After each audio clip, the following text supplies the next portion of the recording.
I'll tell it straight, like I'm talking to you across a kitchen table with the late sun in our faces. Not a speech, not a headline.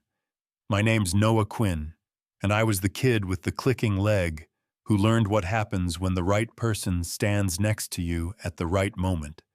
Because the day it changed, the playground went quiet, in that weird way where you can still hear everything. A tall boy with a borrowed swagger tossed a carton of milk at my chest and laughed. And a small girl with uneven puffs and dust on her sneakers stepped between us like she'd been practicing all her life. Back up, she said, steady as a metronome.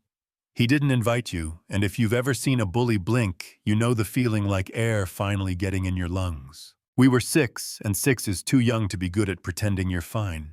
I sat on a wooden bench clutching my backpack straps like a life vest, trying to look smaller, trying to make the click in my prosthetic knee shut up. The tall boy did that smirk people do when they think they already know you. Tin leg and the wrong color, perfect pair, he said at full volume, so the teachers might hear it, hoping they wouldn't.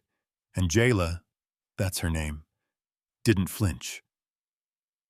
Say it again, she told him, say it so Ms. Bayless can write it up, or I can get my grandma. She makes people listen. The mulch dropped out of his hand.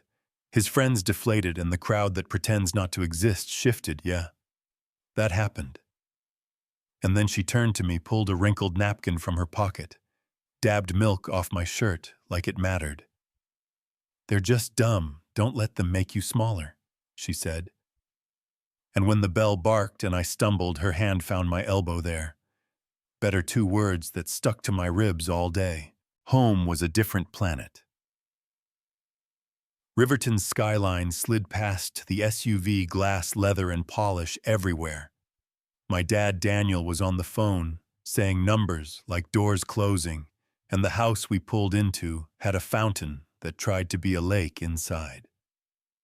Celine waited on the stairs, looking like nothing had ever dared move a hair out of place. Her smile was all teeth and rules. You're late, she said, brushing nothing off my shoulder. Did we have another accident? Her eyes clocked the stain and filed it as evidence. Dad patted me the way you pat a dog while you keep walking. He's fine, Celine let him breathe. But he was already back in his screen. Glow dinner was precision steak for him, salmon for her chicken, and broccoli for me. A contract disguised as a plate. My fork clanked and Celine's eyebrow sharpened, clumsy again. Maybe we scale back physical therapy too much. Strain isn't good for a boy like you. And I heard myself say, it's small, I can handle it. That's not your decision, she smiled and tucked me in like tightening a fitted sheet. Be careful who you spend time with, Noah. Not everyone belongs in your world, I said. I met a girl and her smile twitched like a glitch. Some children aren't the right company, she murmured. And when the light went out, I held my leg and said it in the dark for the first time. It hurts, and I don't think it's supposed to. The next day, Jayla waved like we already had a plan, saved me a seat at lunch, pointed at my knee in the sandbox. It clicks. That's not right. They say it's normal, I told her. Normal doesn't mean right. She shrugged like someone who has heard truth while shelling peas on a porch after school. She tugged my sleeve to the fence. Come meet Miss Lorraine. Her grandma had silver in her hair, and hands that looked like they'd fixed a lot of life. May I? She asked before touching the prosthetic. Adults rarely asked me anything. She pressed where the socket chewed, tapped where padding bit her mouth set in a line. This is wrong, sweetheart. They built it to make you lean on it, instead of building you up around it, and something cracked loose in me. All those times I was told pain was normal, lined up and fell over, they said. It's supposed to feel like this, I whispered. No. Someone isn't listening to you, she said. You deserve better. She loosened a joint, shifted, padding, tightened a tiny screw. Stand up, slow, I did. The ache stepped back like it had been asked to leave a party. I took a step and then another. Jayla clapped like I'd invented walking, and 9 minutes later, tires on gravel cut, the joy in half the screen door, filled with Celine and perfume that turned into a blade. "We're leaving," she said, "Ms." Lorraine met her eyes without raising her voice, with respect.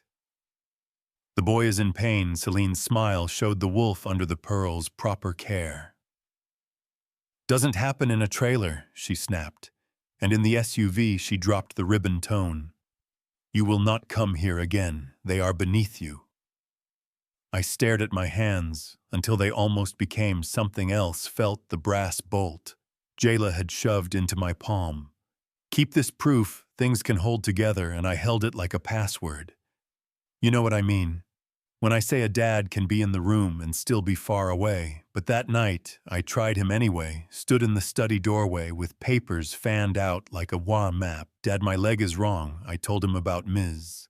Lorraine, the quick fix, the way the pain changed shape. He listened. Not the kind where someone waits to speak, the kind where the air settles.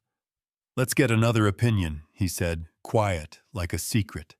"The clinic we went to wasn't glass and waterfalls. It smelled like coffee and disinfectant, doctor." Mira Shah knelt to my eyeline, asked questions like, I was the expert on my body, then she frowned at the hardware. "This isn't right, and to be honest, some of it looks deliberate. Padding, forcing pressure where it shouldn't, screws.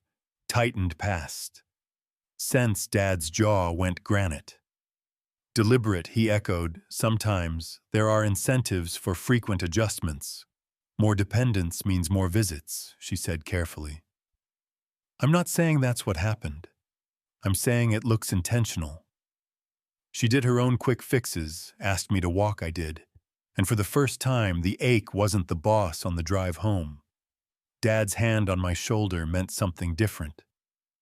"Someone's been lying to us," he said. "I'm going to find out who." And that night, the house smelled like lemon polish and a storm coming. Celine looked at me like a mirror that didn't flatter her. "You embarrassed me," she said. "Care is rules, care is control." And I heard my mouth answer, "Care is listening." Barely above a whisper, just loud enough to change me. The twist hit 2 days later. Lab work, Dr. Shah ordered, came back with a quiet bomb trace sedatives in my system that nobody had prescribed. I didn't see Dad's face when he read it, but I heard the way he said, "Are you drugging my son in the sunroom?" And I heard Celine's paper-thin laugh. "Don't be dramatic. He gets anxious. He needs calm. You're never here to see it." "The fight was low and lethal," he said. "Betrayal," she said. "Ungrateful," he said. "Doctor," she said, "image heals like gunshots down the hall." And then the lawyers, "Yeah, of course.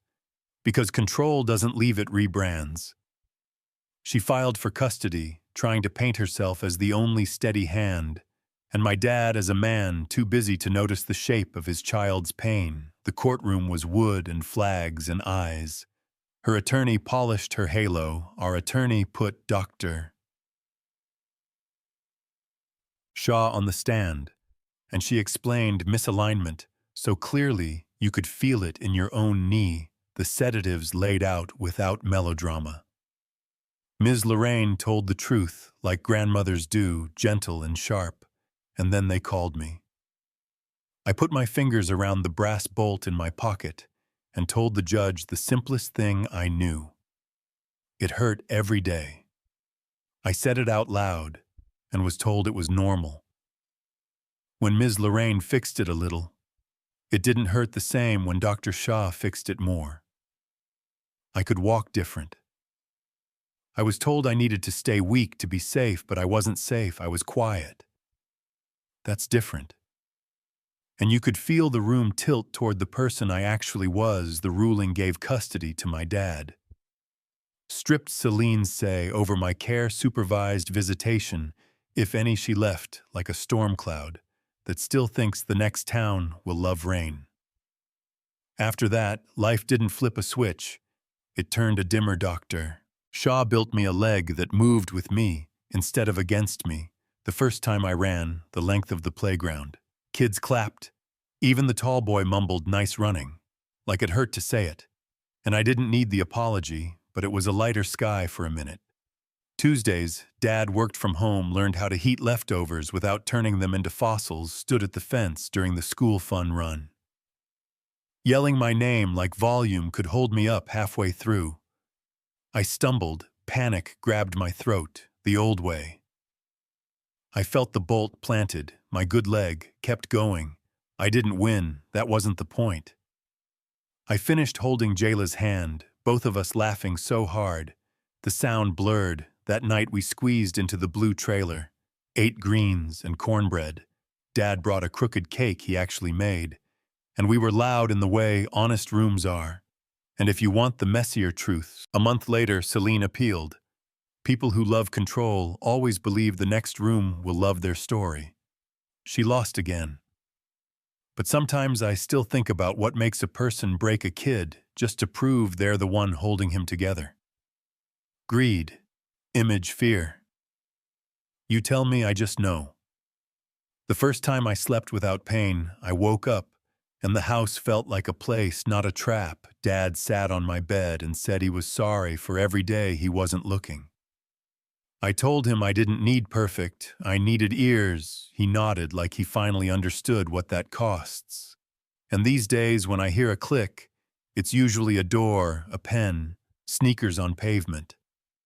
I keep the brass bolt in my pocket, and when I catch myself shrinking, I hold it and remember a girl who stood between me and a fistful of mulch and said, "Back up, because wrong is still wrong." Even if you're small, you know what I mean, so that's my story, and it isn't a bow, it's a knot. I learned to live with care versus control, listening versus managing, strength versus the appearance of it. I told you mine. Now I want yours. Where do you draw the line between protection and possession? Discipline and cruelty. Have you seen a kid kept small so an adult could feel big at school, at home, on a team? Did anyone speak up, and did the truth win? Hit, like if this hit, you subscribe. If you want more real stories told, plain, and tell me your city and your take in the comments. Argue with me if you need to, I'll be there reading.